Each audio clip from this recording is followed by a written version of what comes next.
بسم اللہ الرحمن الرحیم۔ السلام علیکم پیارے بچوں، میرا نام مس انیلا ناز ہے اور میرا تعلق army public school and college Faisal Karachi سے ہے۔ میں آپ کو ایپسیکس آن لائن سپورٹ پروگرام کے دوسرے مرحلے کے 9ویں ہفتے میں خوش آمدید کہتی ہوں۔ سطح ہمارے پاس اول تا سوم ہے اور میں جماعت سوم کی اسلامیات کی معلمہ ہوں۔ ہم آج اسلامیات کی کتاب کا مطالعہ کریں گے۔ صفحہ نمبر 14 ہے، سبق نمبر پہلا ہے جس کو ہم آج مکمل کریں گے۔ عنوان ہمارے پاس توحید ہے۔ ذرائع ہمارے پاس کمپیوٹر، موبائل، لیپ ٹاپ ہیں۔ سب سے پہلے ہم سابقہ واقفیت کا جائزہ لیں گے، پھر ہم تدریسی مقاصد سے آگاہی حاصل کریں گے، پھر سورہ اخلاص کی روشنی میں توحید کا مفہوم جاننے کے بعد سبق کی پڑھائی کریں گے اور پھر گھر کے کام پر اپنے سبق کا اختتام کریں گے۔ تو پیارے بچوں، سب سے پہلے ہم سابقہ واقفیت کا جائزہ لے لیتے ہیں۔ تو پیارے بچوں، پچھلی دفعہ میں نے آپ کو توحید کا سبق جو ہے وہ آدھا پڑھایا تھا۔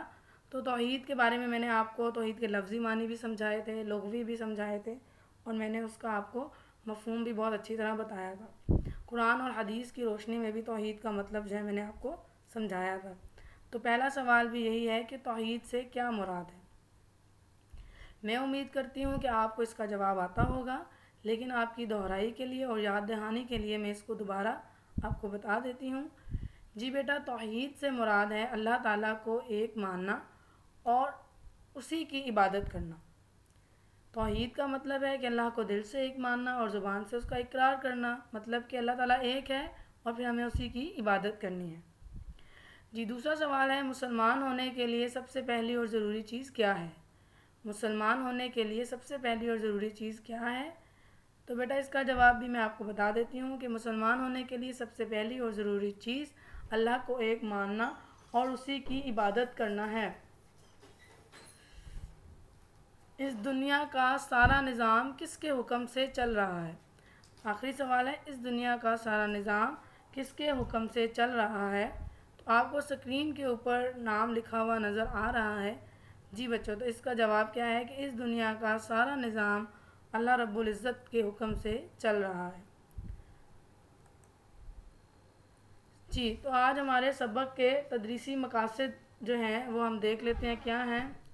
سبق کو پڑھنے کے بعد طلبہ اس قابل ہوں گے کہ جب آج آپ اس سبق کو مکمل کریں گے تو انشاءاللہ آپ اس قابل ہو جائیں گے کہ آپ شرک کے مفہوم سے اچھی طرح سے آگاہ ہو جائیں گے، سورہ اخلاص کی روشنی میں توحید کا مطلب اچھی طرح سمجھ سکیں گے، سبق کو سمجھنے کے بعد اب اللہ کی صفات لکھ سکیں گے۔ تو بیٹا، سب سے پہلے ہم آج دیکھیں گے کہ سورہ اخلاص کی روشنی میں توحید کا مفہوم۔ سب سے پہلے آپ اس کی تلاوت سنیں اور پھر ہم اس کا ترجمہ سنیں گے، پھر میں آپ کو سورہ اخلاص کی جو ترجمہ ہے ہم اس کی اور وضاحت کر لیں گے۔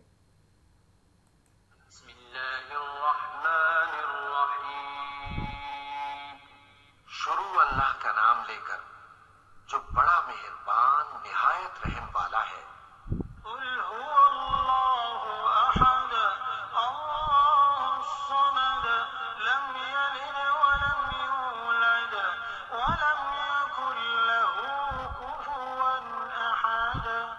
کہو کہ وہ معبود برحق جس کی میں عبادت کرتا ہوں اللہ ہے، وہ ایک ہے، اللہ بے نیاز ہے، وہ نہ کسی کا باپ ہے اور نہ کسی کا بیٹا، اور کوئی اس کا ہمسر نہیں۔ جی پیارے بچوں، آپ نے بہت خوبصورت سی آواز میں تلاوت سنی۔ تو ہمارے پاس جو سورہ اخلاص ہے وہ مکی صورت ہے، اس کی آیات 4 ہیں اور یہ چھوٹی صورتوں میں شمار ہوتی ہے۔ جی، تو سورہ اخلاص کا جو ہے وہ مفہوم میں آپ کو سمجھا دیتی ہوں۔ سورہ اخلاص پوری کی پوری جو ہے وہ توحید پر مبنی ہے۔ جیسے اس کی پہلی آیت ہے، قل هو اللہ احد، کہ آپ صلی اللہ علیہ وسلم فرما دیجئے کہ اللہ ایک ہے، اللہ کے سوا کوئی معبود نہیں ہے۔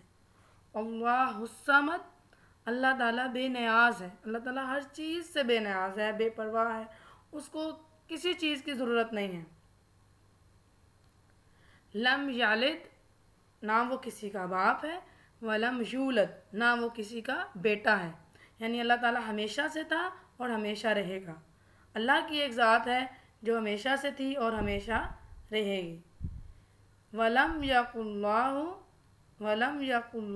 कुफुवन अहद, और कोई इस दुनिया में ऐसा नहीं है जो उसकी बराबरी कर सके। हमसर का मतलब होता है बराबरी करना।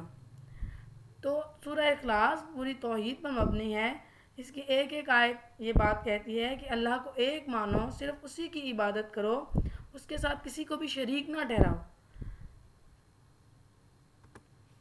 ये हमारा बकाया सबक था जिसकी हम पढ़ाई करेंगे और फिर इसकी वजाहत के बाद हम घर के काम के बारे में जानेंगे। अल्लाह ताला को एक मानने और इसका इकरार किए बगैर हमारा कोई अमल, कोई इबादत कबूल नहीं। सूरह इखलास में तौहीद की वजाहत की गई है।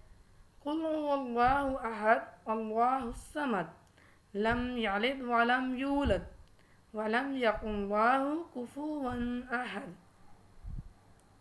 वलम यकुन लाहु कुफुवन अहद।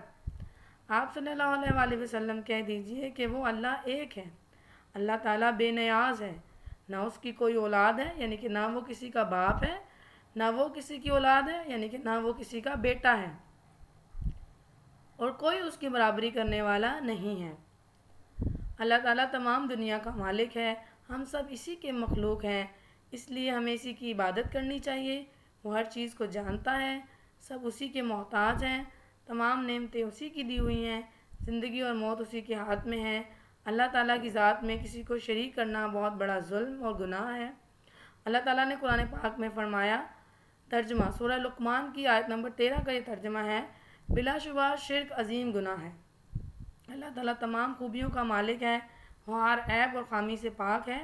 अल्लाह ताला पर ईमान लाए बगैर कोई शख्स भी मुसलमान नहीं हो सकता। तो प्यारे बच्चों, सूरह इखलास की वजाहत मैंने अभी आपको कर दी है।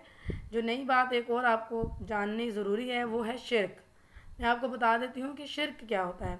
शिर्क का असल में मतलब होता है किसी के साथ साथी बना लेना, किसी के साथ किसी को शरीक कर लेना। तो अल्लाह के साथ शिर्क ये है कि आप अल्लाह की इबादत में किसी और को शरीक बना लें, अल्लाह के साथ किसी और को साथी बना दें कि अल्लाह भी खुदा है और ये भी खुदा है। असल में ये आपको मैं आपको इस एक वाक़े से इस चीज़ को समझाती हूँ जिससे आपको समझ भी आएगी और आपको याद भी आएगा। पिछली जमात में हम लोगों ने हज़रत इब्राहीम अलैहिस्सलाम के बारे में सबक पढ़ा था कि हज़रत इब्राहीम अलैहिस्सलाम के बारे में आप जानते होंगे। अगर आपने नहीं पढ़ा तो लेकिन मैं आपको बता देती हूँ कि हज़रत इब्राहीम अलैहिस्सलाम के दौर में लोग बुतों की पूजा करते थे। काबा में बहुत सारे बुत बनाए हुए थे, तो वो अल्लाह को तो एक अल्लाह को तो सब मानते थे, लेकिन इन बुतों को भी वो खुदा मानते थे। तो इस तरह से खुदा जो बनाना और खुदा के साथ फिर और भी खुदाओं को खुदा मानना, ये शिर्क कहलाता है। कि पहले के लोगों ने, इस्लाम से पहले जो लोग थे, वो क्या करते थे कि उन्होंने सूरज का खुदा बनाया हुआ था। बारिश का खुदा अलहदा है, बादल का खुदा अलहदा है। नाउज़ुबिल्लाह वो इनको अल्लाह के बेटे और बेटियां कहते थे कि अल्लाह के यहाँ हमारे सिफारशी हैं, उनसे दुआएं मांगते थे। तो इन सब चीज़ों को ख़त्म करने के लिए अल्लाह ताला अपने नबियों को भेजता है और कहता है कि मेरी लोगों को समझाओ, उनको बताओ कि अल्लाह एक है, वो सिर्फ मेरी इबादत करें। और शिर्क इतना बड़ा गुनाह है कि जिसकी माफ़ी ही नहीं है। अल्लाह की ज़ात सारे गुनाह माफ़ कर देगी। अल्लाह कहता है कि मेरे यहाँ हर गुनाह की माफ़ी है, अगर इंसान तौबा कर लेगा तो हर गुनाह की माफ़ी मिलेगी, लेकिन शिर्क की माफ़ी नहीं है। शिर्क एक ऐसा गुनाह है जो बहुत बड़ा गुनाह है, जिसको कुरान मजीद में कहा गया है, और इसकी माफ़ी नहीं है।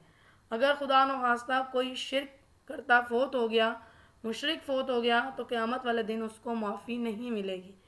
मुशरिक इंसान जहन्नुम में जाएगा और उसकी माफ़ी नहीं है।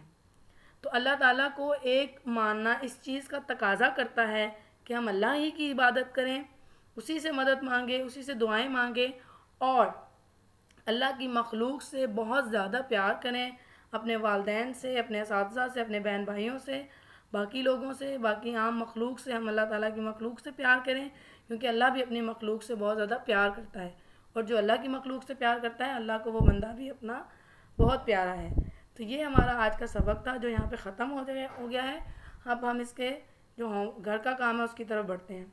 जी, घर का काम आपका ये है कि अल्लाह ताला की 5 सिफ़ात आप तहरीर करेंगे। तो प्यारे बच्चों, इसका काम की थोड़ी सी मैं आपको रहनुमाई कर दूँ। अल्लाह के 99 नाम आपने सुने होंगे। अल्लाह के जो 99 नाम हैं वो दरअसल अल्लाह ताला की सिफ़ात हैं।